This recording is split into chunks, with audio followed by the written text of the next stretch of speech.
Hi అండి అందరికీ. నేను కాకరకాయ కూర మసాలా చేస్తున్నాను.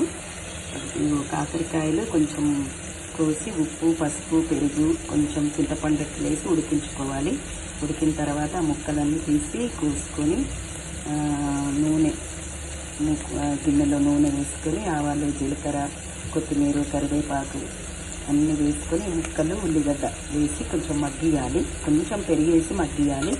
తర్వాత పచ్చిమిర్చి, అల్లము, వెల్లుల్లి, కొబ్బరి, నువ్వులు, గసగసాలు, ఉప్పు అన్నీ వేసి పేస్ట్ చేసుకున్నాను.